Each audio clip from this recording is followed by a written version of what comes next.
ఓం గణేష శారదా గురుభ్యో నమః. మరి నేడు చంద్రగ్రహణం, సంపూర్ణ చంద్రగ్రహణం కాబట్టి విషయాలు చెప్తాను.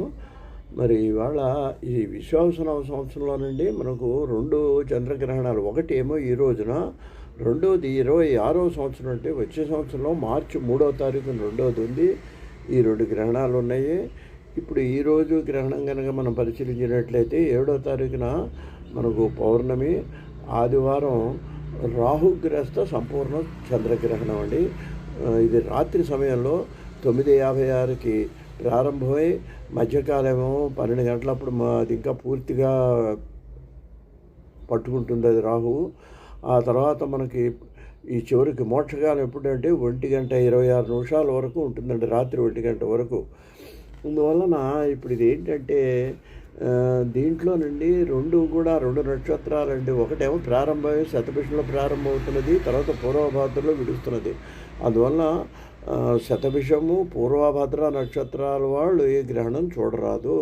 వాళ్ళు కూడా వీలైతే రేపు ఉదయం వాళ్ళకి తాహత గల వాళ్ళు శాంతులు చేసుకోవటం మంచిది.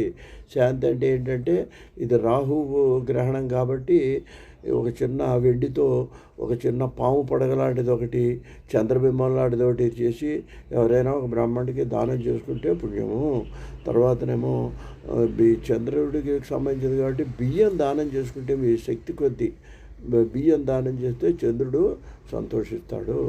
తర్వాతనేమో ఇది శతభిషం పూర్వభాద్ర కాదండి. కుంభరాశిలో వాళ్ళు ఎవరో కూడా ఈ గ్రహణం చూడటానికి మంచిది కాదు. వాళ్ళ శాంతులు కూడా చేసుకోవటం మంచిది. ఇంకా గ్రహణ సమయంలో వచ్చేటికి ఆ రోజు ఆబ్దికం కానీ ఆ రోజు మాసికం వచ్చిన వాళ్ళు 12:30-1 గంట లోపే పగలు పూర్తి చేసుకోవాలి. ఇక మనం మామూలుగా అందరం కూడా పగలు భోజనం చేయొచ్చు, రాత్రి మాత్రం భోజనం చేయొద్దు.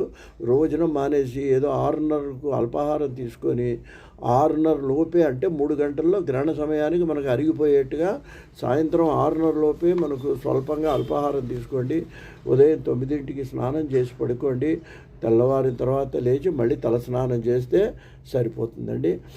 ఈ ఆహార పదార్థాల మీద వాటి మీద దర్భలు ఉంచుకోండి. దర్భలు దొరుకుతాయి. కొన్ని దర్భలు చిన్న చిన్న ముక్కలు చేసి ఆహార పదార్థాల మీద వాటి మీద వాడుకునే వస్తువుల మీద పెట్టుకోండి. దానివల్ల దోషం నివారణ అవుతుంది.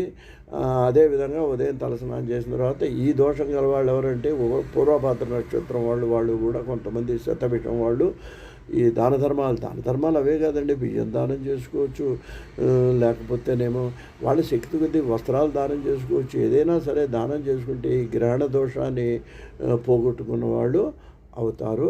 స్వస్తి.